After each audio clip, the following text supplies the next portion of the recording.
ಈ ಸಮಾರಂಭದಲ್ಲಿ ಭಾಗವಹಿಸಿರ್ತಕ್ಕಂಥ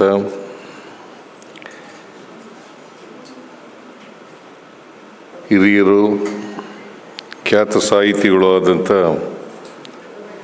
ಶ್ರೀ ಹಂಪ ನಾಗರಾಜಯ್ಯ ಅವರ ಈ ಸಮಾರಂಭದ ಅಧ್ಯಕ್ಷತೆ ವಹಿಸಿರ್ತಕ್ಕಂಥ ಶಾಸಕರಾದಂಥ ರಿಜ್ವಾನ್ ಅರ್ಷದ್ ಅವರ,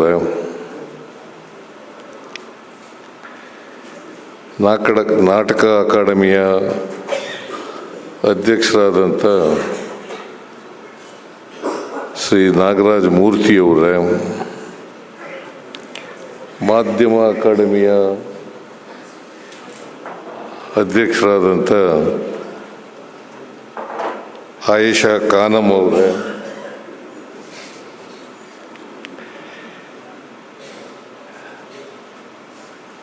ವಾರ್ತಾ ಮತ್ತು ಪ್ರಚಾರ ಇಲಾಖೆಯ ಕಾರ್ಯದರ್ಶಿಗಳಾದಂಥ ಶ್ರೀಮತಿ ಕಾವೇರಿಯವರ,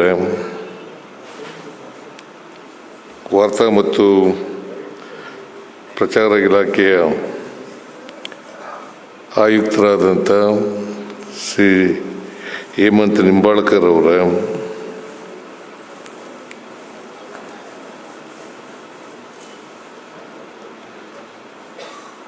ಇಲ್ಲಿ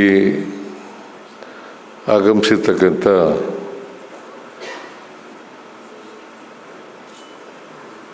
ಪತ್ರಕರ್ತ ಮಿತ್ರರ, ಮಾಧ್ಯಮದ ಪ್ರತಿನಿಧಿಗಳ,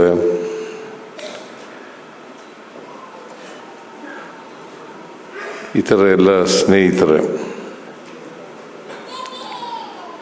ಇವತ್ತು 2025ನೇ ಇಸ್ವಿಯ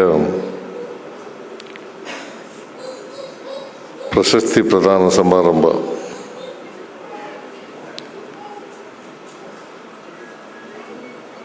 ಈ ಸಮಾರಂಭವನ್ನು ಅತ್ಯಂತ ಸಂತೋಷದಿಂದ ಉದ್ಘಾಟನೆ ಮಾಡಿದ್ದೇನೆ.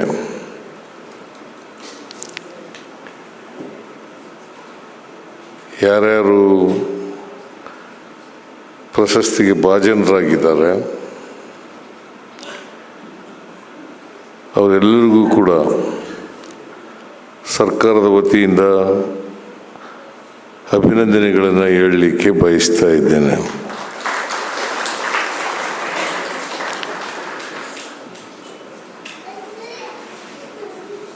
ವಿಶೇಷ ಪ್ರಶಸ್ತಿನೂ ಕೂಡ ಈ ಸಮಾರಂಭದಲ್ಲಿ ಕೊಡ್ತಕ್ಕಂಥ ಕಾರ್ಯಕ್ರಮವನ್ನು ಇಟ್ಕೊಂಡಿದ್ದೀರಿ. ಅವರು ಶ್ರೀಮತಿ ಸರಿತಾ ರೈ ಅವರು ಕೂಡ ಆಗಮಿಸಿದ್ದೀರ.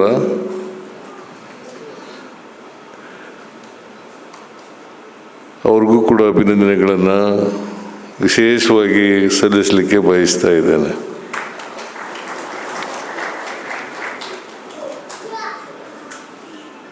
ಅವರೆಲ್ಲರಿಗೂ ಕೂಡ ಆಯುಸ್ಸು, ಆರೋಗ್ಯ, ಐಶ್ವರ್ಯ ಹೇಳಬೇಕೋ ಬೇಡೋ ಗೊತ್ತಿಲ್ಲ, ಐಶ್ವರ್ಯ ಕೊಡಲಿ ಅಂತೇಳಿ ಈ ಸಂದರ್ಭದಲ್ಲಿ ಆಶಿಸ್ತೇನೆ. ಪ್ರತಿ ವರ್ಷ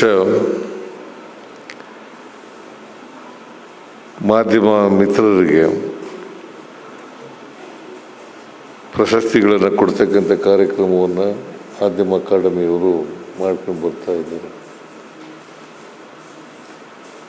2025ನಲ್ಲೂ ಕೂಡ ಮಾಧ್ಯಮ ಪ್ರಶಸ್ತಿಗಳನ್ನು ಕೊಡ್ತಕ್ಕಂಥ ಕೆಲಸವನ್ನು ಮಾಧ್ಯಮ ಅಕಾಡೆಮಿಯವರು ಮಾಡ್ತಾ ಇದ್ದಾರೆ. ಮಾಧ್ಯಮ ಅಕಾಡೆಮಿಯವರಿಗೆ ಧನ್ಯವಾದಗಳನ್ನು ಈ ಸಂದರ್ಭದಲ್ಲಿ ಹೇಳಲಿಕ್ಕೆ ಬಯಸ್ತಾ ಇದ್ದೇನೆ.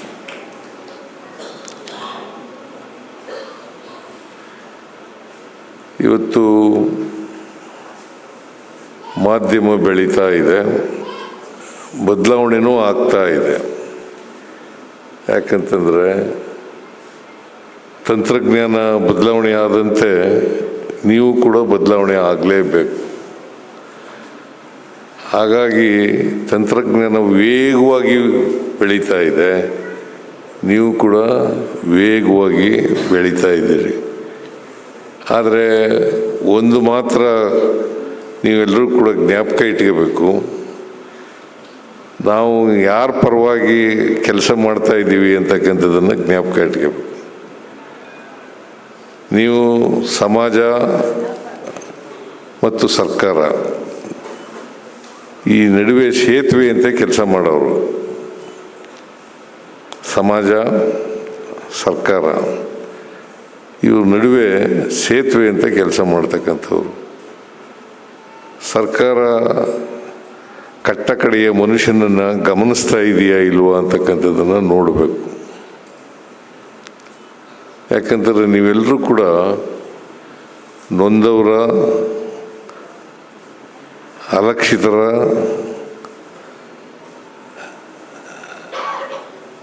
ಬಡವರು, ದಲಿತರು, ಹಿಂದುಳಿದವರು, ಸಮಾಜದಲ್ಲಿ ಯಾರು ಕಟ್ಟ ಕಡೆಯ ಮನುಷ್ಯ ಇದ್ದಾರೆ ಅವರ ಪ್ರತಿನಿಧಿಗಳಾಗಿ ಕೆಲಸ ಮಾಡಬೇಕು. ಅವರು ನೋವು ನಿಲುವುಗಳಿಗೆ ಸ್ಪಂದಿಸ್ತಕ್ಕಂಥ ರೀತಿಯಲ್ಲಿ ಕೆಲಸ ಮಾಡಬೇಕು. ಆಗ ಮಾತ್ರ ನಿಮ್ಮ ವೃತ್ತಿ ಧರ್ಮವನ್ನು ನೀವು ಪಾಲನೆ ಮಾಡ್ತಾ ಇದ್ದೀರಿ ಅಂತಕ್ಕಂಥ ಮಾತುಗಳನ್ನು ಹೇಳಲಿಕ್ಕೆ ಬಯಸ್ತಾ ಇದ್ದೇನೆ.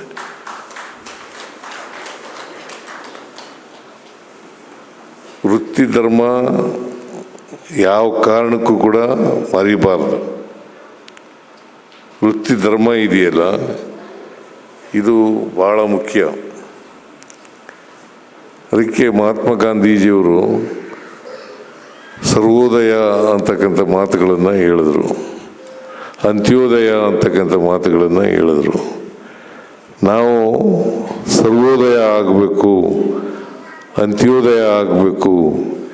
ಇದು ಮಾಡದೆ ಹೋದರೆ ಸಮಾಜದಲ್ಲಿ ಬದಲಾವಣೆಯನ್ನು ತರಲಿಕ್ಕೆ ಕಷ್ಟ ಆಗ್ತದೆ.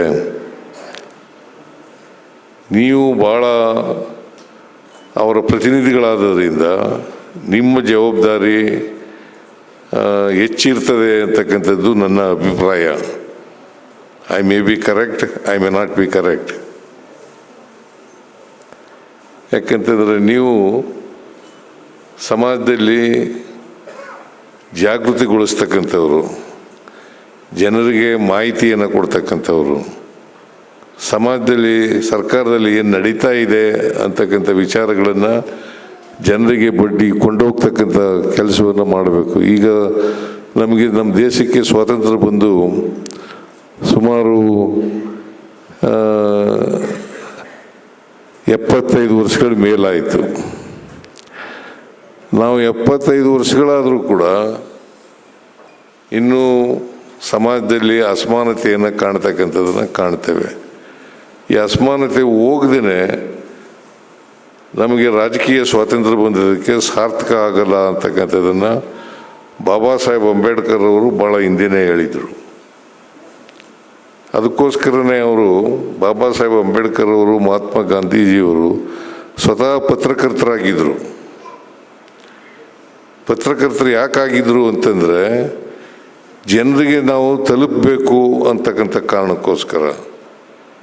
ಜನರನ್ನು ತಲುಪದೆ ಹೋದರೆ, ಜನರ ಸಮಸ್ಯೆಗಳನ್ನು ಚರ್ಚೆ ಮಾಡದೆ ಹೋದರೆ, ಜನರನ್ನು ಜಾಗೃತಿಗೊಳಿಸದೆ ಹೋದರೆ ನಾವು ಸಮಾಜದಲ್ಲಿ ಬದಲಾವಣೆಯನ್ನು ತರ್ತಕ್ಕಂಥದ್ದು ಭಾಳ ಕಷ್ಟ ಆಗ್ತದೆ ಅಂತಕ್ಕಂಥ ಮಾತುಗಳನ್ನು ಹೇಳಲಿಕ್ಕೆ ಅದಕ್ಕೋಸ್ಕರನೇ ಗಾಂಧೀಜಿಯವರು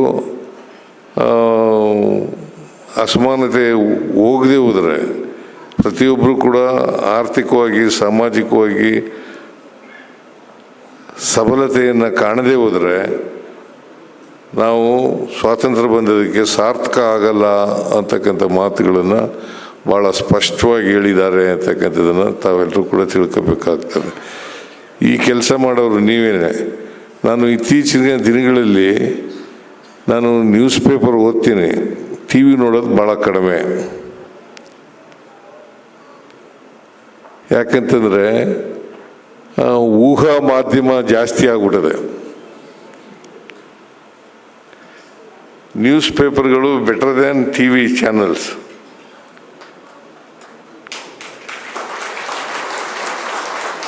ಅದಕ್ಕೆ ಬೆಳಿಗ್ಗೆ 1 ಗಂಟೆ ನ್ಯೂಸ್ ಪೇಪರನ್ನು ಓದ್ತೇನೆ.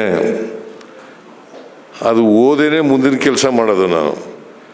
ಸೊ ಯಾಕಂತಂದರೆ ಹೆಚ್ಚು ನಂಬಿಕೆ ಇಟ್ಕೊಂಡಿರೋದು ನ್ಯೂಸ್ ಪೇಪರ್ಗಳ ಮೇಲೆ. ಅದು ದಿನಪತ್ರಿಕೆ ಇರ್ಬೋದು, ವಾರಪತ್ರಿಕೆ ಇರ್ಬೋದು, ಮಾಸಪತ್ರಿಕೆ ಇರ್ಬೋದು, ಯಾವ ಪತ್ರಿಕೆಗಳೇ ಇರಲಿ, ಆ ಪತ್ರಿಕೆಗಳನ್ನು ಓದ್ತಕ್ಕಂಥದ್ದು ಭಾಳ ಕಡಿಮೆ. ನಾನು ಟಿ ವಿ ನೋಡೋದೇ ಇಲ್ಲ ಅಂತೆಲ್ಲ, ನೋಡ್ತೇನೆ. ರಾತ್ರಿ 10ರಿಂದ 11 ಗಂಟೆವರೆಗೂ ನೋಡ್ತೇನೆ. ಈ ಬೇರೆ ಸಂದರ್ಭಗಳಲ್ಲಿ ಟಿ ವಿ ನೋಡೋದು ಭಾಳ ಕಡಿಮೆ. ಆದ್ದರಿಂದ 10ರಿಂದ 11. ಈಗ ಮಹಾತ್ಮ ಗಾಂಧೀಜಿಯವರು, ಬಾಬಾ ಸಾಹೇಬ್ ಅಂಬೇಡ್ಕರ್ ಅವರು ಪತ್ರಕರ್ತರು ಆಗಿದ್ದರು.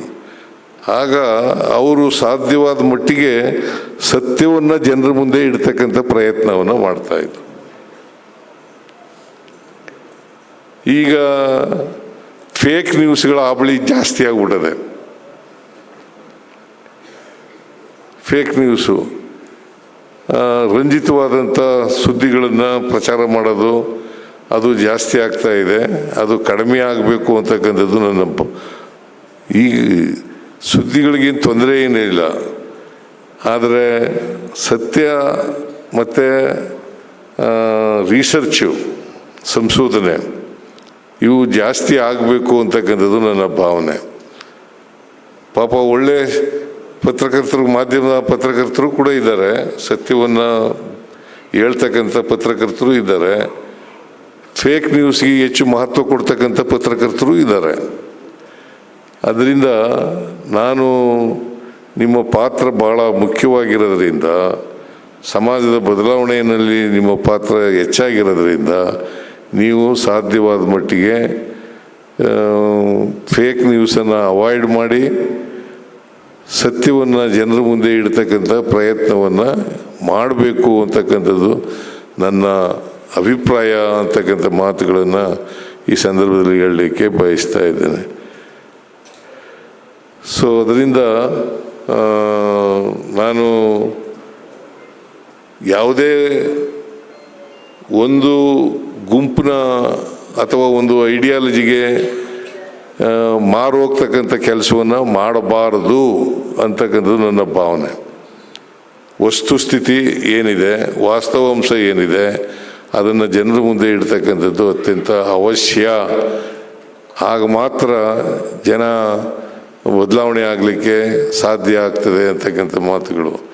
ಅದರಿಂದ ನಾವು ಸರ್ಕಾರನ ನೀವು ಟೀಕೆ ಮಾಡೋದಕ್ಕೆ ನಂದೇನು ತಕರಾರಿಲ್ಲ, ಆದರೆ ಸತ್ಯ ಹೇಳ್ತಕ್ಕಂಥ ಕೆಲಸವನ್ನು ಮಾಡ್ತಕ್ಕಂಥದ್ದು ಅತ್ಯಂತ ಅವಶ್ಯ.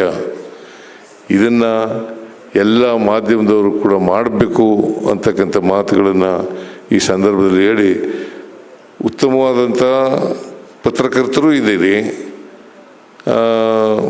ಊಹಾ ಮಾಧ್ಯಮವನ್ನು ಮಾಡ್ತಕ್ಕಂಥವರು ಕೂಡ ಇದ್ದೀರಿ, ಫೇಕ್ ನ್ಯೂಸನ್ನು ಮಾಡ್ತಕ್ಕಂಥವರು ಕೂಡ ಇದ್ದೀರಿ, ಅದನ್ನೇ ಸತ್ಯ ಅಂತಕ್ಕಂಥ ಬಿಂಬಿಸ್ತಕ್ಕಂಥ ಪ್ರಯತ್ನ ಮಾಡ್ತಕ್ಕಂಥವ್ರು ಕೂಡ ಇದ್ದೀರಿ.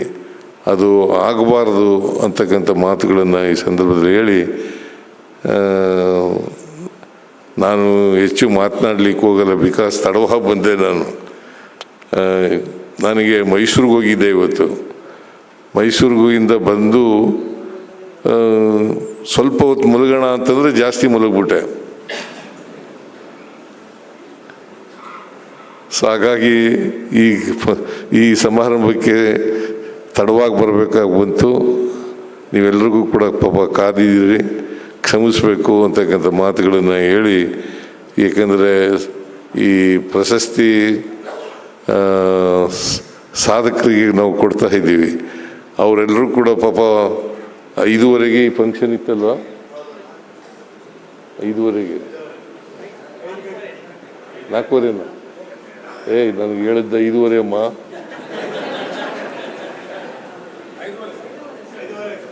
ಹಾಂ,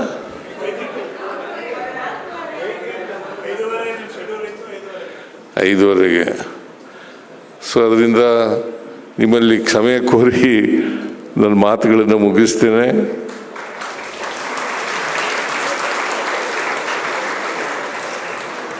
ಮತ್ತೊಮ್ಮೆ ಎಲ್ಲ ಪ್ರಶಸ್ತಿ ಪುರಸ್ಕೃತರಿಗೆ ಅಭಿನಂದನೆಗಳನ್ನು ಹೇಳಿ ಅವ್ರಿಗೆಲ್ರಿಗೂ ಕೂಡ ಒಳ್ಳೆಯದಾಗಲಿ, ಶುಭವಾಗಲಿ ಅಂತ ಹಾರೈಸಿ ನನ್ನ ಮಾತುಗಳನ್ನು ಮುಗಿಸಿ ನನ್ನ ಭಾಷಣವನ್ನು ಮುಕ್ತಾಯ ಮಾಡ್ತೇನೆ. ಜೈ ಹಿಂದ್, ಜೈ ಕರ್ನಾಟಕ, ಜೈ ಸಂವಿಧಾನ್.